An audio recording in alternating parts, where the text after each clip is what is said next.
2014년 중국 후베이성 이창시 공안국은 한 통의 신고 전화를 받았습니다. 신고 전화를 한 사람은 우펑현 화이바오촌에 사는 유산춘이라는 남자가 2년째 행방불명이 되어 나타나지 않고 있으니 찾아봐 달라는 내용이었습니다. 경찰은 신고자의 신원을 확보하려고 이름을 물어봤으나 갑자기 끊어버렸습니다. 그 남성은 다른 말은 하지 않고 실종자 남성의 이름만 말해주고 전화를 끊어버렸기 때문에 경찰로서도 사건을 접수받기는 했지만 이름만 가지고 수사를 어디에서부터 시작해야 할지 막막했습니다. 경찰은 하는 수 없이 신고 전화를 한 사람의 핸드폰을 추적해 찾아갔습니다. 그런데 신고 전화를 한 사람은 분명 남성이었는데 경찰이 찾아간 핸드폰 주인은 중년 여성이었습니다. 핸드폰 주인이 여성인 것이 이상해 사실 여부를 물어봤더니 그녀는 황당한 답변을 털어놓았습니다. 얼마 전 마을 주민이 핸드폰을 빌려달라고 하길래 핸드폰을 빌려주었더니 이런 일이 생겼다며 본인은 무슨 일인지 모르겠다고 했습니다. 경찰이 전화기를 빌려간 남성이 누구냐고 묻자 그는 실종된 남성 위산춘의 여동생 아메이의 남편인 처남이라고 했습니다. 신고자가 처남이라는 것을 알아낸 경찰은 일단 신고자를 찾아가지 않고 그의 신원을 확인해 보기로 했습니다. 그런데 이상하게도 그의 아내는 얼마 전 스스로 목숨을 끊었다는 사실을 알게 되었는데 젊은 나이에 그 시기와 맞물려 갑자기 사망한 것도 이상했습니다. 그리고 알고 봤더니 유산춘이라는 남성은 이미 2년 전 실종되어 가족 어느 누구와도 연락을 하지 않고 살았던 사람인데 왜 2년이 지난 후에서야 갑자기 실종 신고를 한 것인지도 의문이었습니다. 형사들은 사건이 분명 유산춘의 가족과 연관이 있을 것으로 파악하고 광산 개발을 위해 지지를 조사하는 회사 직원으로 위장해 잠복 근무를 했습니다. 그러자 마을 사람들은 위산춘이라는 이름을 듣자마자 한숨을 쉬는가 하면 고개를 저을 정도였는데 알고 보니 그는 마을에서 아주 유명한 도박꾼의 가정폭력범이었습니다. 그의 경력은 아주 화려했는데 20년 전, 그러니까 첫 번째 부인과 결혼하자마자 도박을 끊지 못하고 집에 거의 들어오지 않다 보니 이혼해서 혼자 방탕한 생활을 하다 지금의 아내를 소개받아 그나마 자녀를 낳고 잘 살고 있었습니다.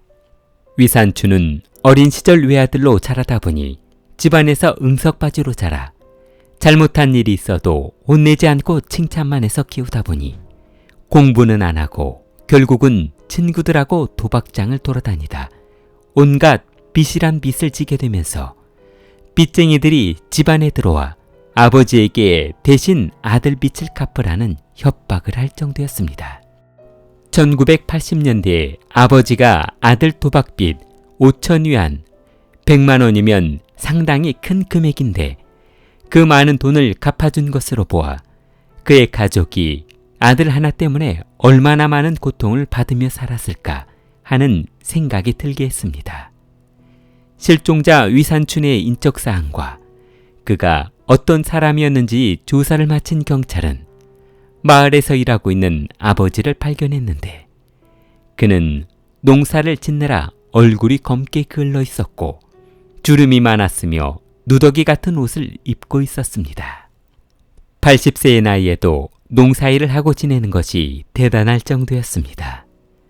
경찰은 노인에게 혹시 실종되었다는 아들과 연락은 하고 사시는지 아니면 아무런 연락을 하지 않고 사는지 물어봤습니다.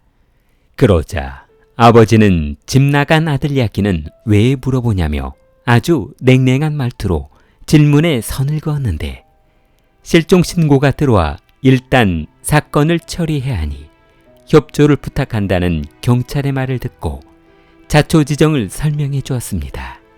2년 전 위산춘이 현재 부인을 놔두고 이혼 전 본처인 탕밍시와 다른 곳으로 떠나버렸다는 것이었습니다.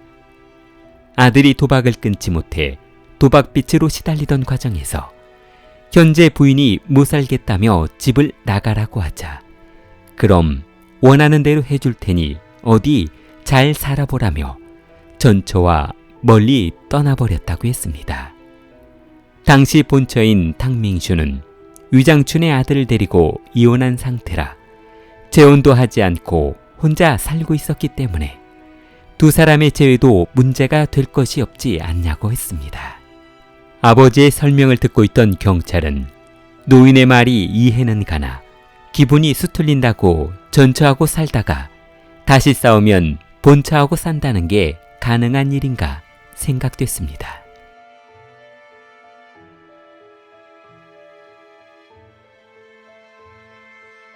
경찰은 위장춘의 행적을 조사하던 중 그의 첫 번째 아내에 대해 아주 흥미로운 사실을 알게 됐습니다. 이혼했던 전처는 마을을 떠나지 않고 위장춘이 재혼한 부인과 살고 있는 집 근처에서 살고 있었던 것이었습니다.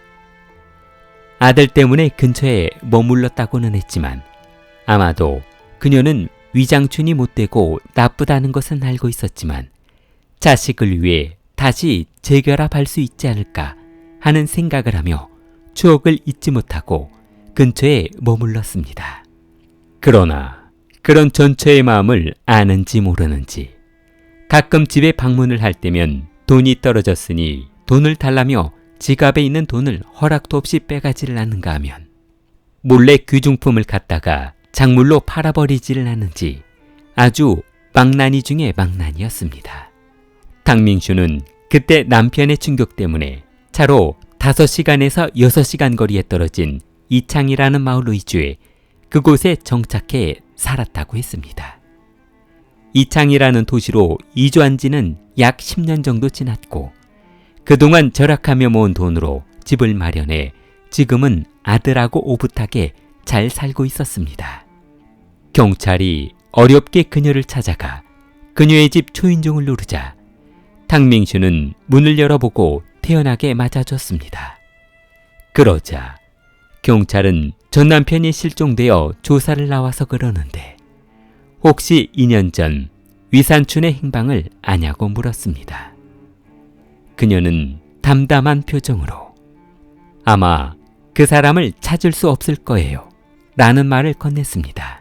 경찰은 전처가 전혀 예상치 못한 대답을 하자 그녀와 위산춘 사이에 무슨 연관된 사연이 있다는 것을 직감했습니다. 집 안으로 들어가자며 경찰을 거실로 안내한 그녀는 지난 이야기를 털어놓았습니다.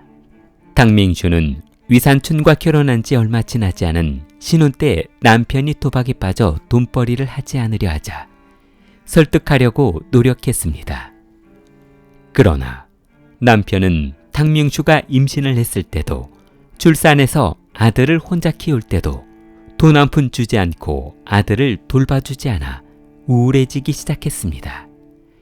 그러던 어느 날 탕밍슈는 분유 살 돈도 없이 그 어린 아들과 추운 방에서 떨고 있었는데 남편이 들어와 이번이 마지막이라며 가지고 있는 반지를 팔아 도박 자금을 마련하게 해달라고 요청했습니다. 그는 이날 이후에 만약 다시 한번 도박 때문에 돈을 달라고 하는 날에는 자신의 손을 잘라도 좋다며 무릎을 꿇고 사정했습니다.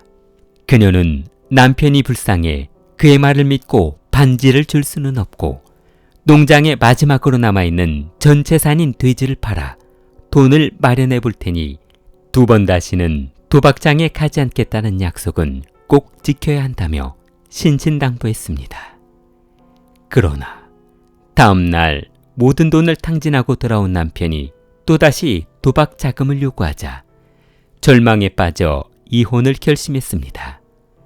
이런 남편과 더 살아봤자 아무 의미가 없다는 것을 알게 되었기 때문이었습니다.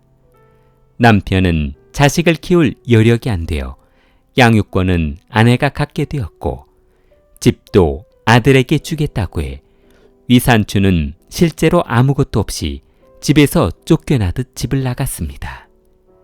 그렇게 모든 것이 정리가 되었나 생각이 들었던 어느 날 잠을 자고 있던 그녀는 닭장에서 울부짖는 닭 소리에 잠에서 깨어 닭장으로 달려가 봤습니다.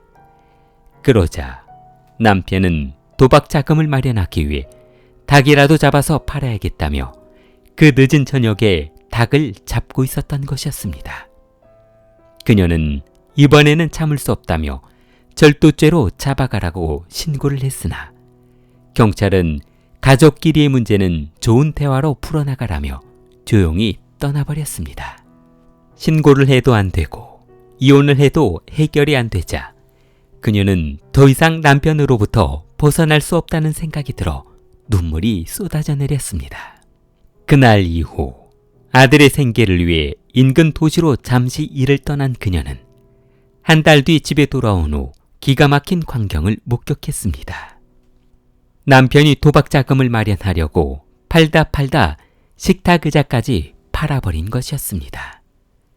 2012년 1월 3일 현관문을 열고 들어온 그녀는 거실에 TV가 없어진 것은 말할 것도 없고 냉장고며 전기밥통, 세탁기까지 돈이 될 만한 것은 모두 팔아치워버렸습니다.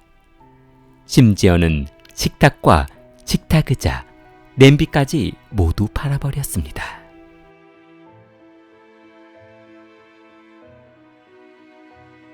위산추는 아내 집에서 더 이상 팔 물건이 없자 아버지 집에 있는 물건을 몰래 팔기 시작했습니다. 아버지의 유일한 낙이 텔레비전을 보는 것인데 그것마저 팔아버리자 화가 난 아버지는 아들을 죽여야 이 문제가 해결될 것이라며 한 손에 중식도를 들고 아들을 찾아다녔습니다. 이 광경을 목격한 주민들은 그러다 노인이 크게 다친다며 말렸고 도박 자금을 마련해 사라진 아들이 나타나지 않자 마을은 한동안 잠잠해져 있었습니다. 2012년 1월 3일 집에 아무런 물건이 없어 아들을 데리고 시아버지 집에 머물렀는데 저녁잠을 자기 위해 침대 위에 누워있던 탕밍슈는 시아버지의 사연을 듣고 깊은 생각에 빠졌습니다. 그때 누군가 1층 계단에서 2층으로 걸어 내려오는 발걸음 소리가 울려 퍼지자 잠을 잘 수 없었던 그녀는 실눈을 뜨고 몸을 틀어 벽 쪽을 바라봤습니다. 방문이 열리자 하얀 벽면에 검은색 방문이 열리며 요란하게 삐그덕거리는 소리가 귀를 자극했습니다. 술을 마셨는지 유난히 씩씩거리는 남편의 거친 숨소리는 그녀의 심장을 두근거리게 했습니다. 조용한 정막에 적응되었던 그녀의 본능이 깨어나는 순간이었습니다. 덜썩 남편이 힘없이 침대에 쓰러지자 그녀는 직감적으로 오늘 또 도박장에서 돈을 잃고 왔다는 것을 직감했습니다. 그녀가 잠시 남편이 도박장에서 겪었을 일을 상상하는 사이 위산춘이 코를 드르렁 골며 잠이 들어버렸습니다. 실눈으로 왼쪽 눈끝을 들어올려 천장을 바라봤을 때 등 뒤에 남편이 이미 미동이 없다는 것을 알게 되었습니다. 그녀는 조심스럽게 침대 끝에 걸쳐두었던 다리에 힘을 줘 미끄러지듯 침대 아래로 내려간 후 최대한 발걸음 소리를 내지 않고 화장대로 걸어가 삐그덕거리는 낡은 화장대 서랍을 열어 그 안에 넣어두었던 쇠망치를 오른손에 움켜주었습니다. 그리고 천천히 남편이 잠들어 있는 침대를 향해 고개를 돌려봤습니다.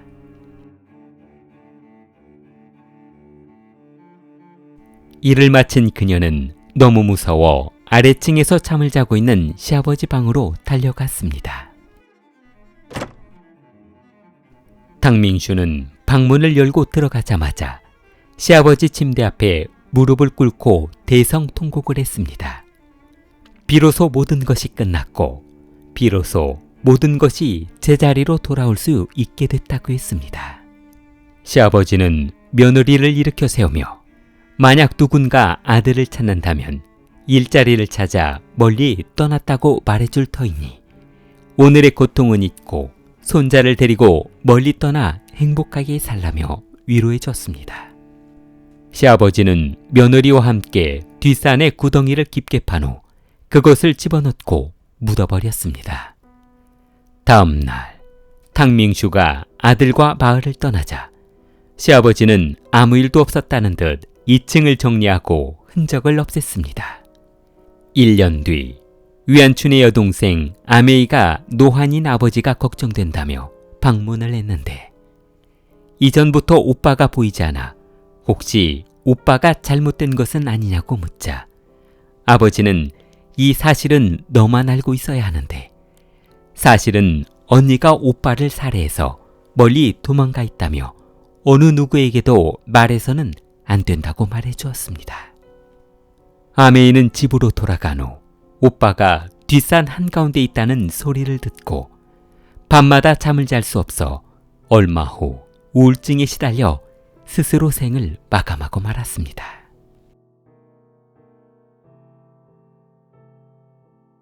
고요한 마을에 태풍이 지나가면서 한바탕 소란스럽자 유만진의 집도 예외는 아니었습니다. 며칠 동안 내린 폭우와 바람으로 천장이 벌어지면서 수리를 해야 했는데 나이가 많아 지붕을 올라갈 수 없어 얼마 전 사망한 둘째 딸 사위를 불러 지붕 수리를 부탁했습니다.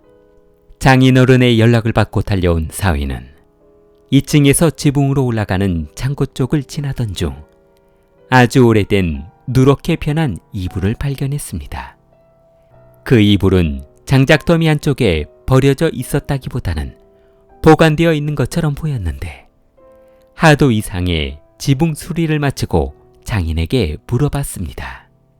그러자 유만지는 그 이불은 증거로 가지고 있어야 해서 보관하고 있는 것이다 라는 말만 하고 아무 말도 하지 않아 답답하기만 했습니다. 그러고 보면 이전에도 아내가 장인집에 방문을 했다가 돌아온 후 시름시름 앓더니 사망을 했는데 그때도 아내에게 무슨 일이 있었냐고 물었는데 오빠가 도박빚이 많아 집안에 있는 물건이란 물건은 모두 내다 팔고 있어 언니와 사이가 안 좋았다는 말을 했던 기억이 떠올랐습니다. 장인어른이 감추고 있는 무엇인가가 아내를 사망하게 만든 원인이 아닌가 하는 생각이 들었습니다. 장인이 사고를 숨길 만한 것이라고 해봐야 내 딸들은 모두 결혼해서 잘 살고 있어 별 문제는 아닌 것 같고 그렇다고 실종된 장인의 아들이 사건의 근본이라는 생각이 들었습니다. 장작더미 위에서 발견된 이불에 얼룩진 혈흔이며 증거라고 하는 것을 보니 아내를 사망하게 만든 원인이 장인어른 때문이라는 확신이 섰습니다. 그는 곧바로 경찰서에 유산춘의 실종을 신고했는데 자신의 전화기로 전화를 하면 의심을 받을 것 같아 이웃 여성의 핸드폰을 빌려 실종 신고를 하고 곧바로 끊어버렸습니다. 사위의 신고로 위산춘의 실종이 시작되면서 탕밍슈의 신원을 조사하기 위해 방문했던 경찰은 뜻밖의 그녀가 자백을 하자 너무 놀랐습니다. 재판 과정에서 탕밍슈는 위산춘이 결혼한 후에도 도박에 빠져 가정에 무관심했던 점과 집안에 있던 모든 물건을 내다 팔아 도박 자금으로 만들어 힘들게 생활했던 고통을 털어놓았습니다. 그녀는 아들 하나를 낳고 분유도 못 먹이는 어려운 가정 형편 때문에 자신의 도박 자금을 마련하겠다며 마지막 남은 가축까지 팔아가면서 도박장으로 달려가는 모습을 보고 이제 더 이상 같이 살아야 할 의무감마저 없어졌다고 했습니다. 이번이 마지막이다. 이번이 마지막이다 하면서도 집안에 더 이상 팔아치울 물건이 없자 아버지 집안에 있는 물건까지 팔아 도박 자금으로 만들려는 모습을 보고 살해할 결심이 섰다고 진술했습니다. 법원은 그녀가 비록 남편을 살해하고 시신을 유기한 혐의는 사형 판결을 받아야 마땅하나 그동안 겪었을 고통을 감안해보면 사형은 과한 판결이라며 징역 4년 6개월형을 선고했습니다. 탕밍슈는 교도소에 수감된 뒤 모범수로 선정되어 6개월형을 감형한 2018년 5월 13일 출소했습니다. 길리를 사랑하는 마음을 좋아요와 구독으로 표현해 보세요. 길리였습니다.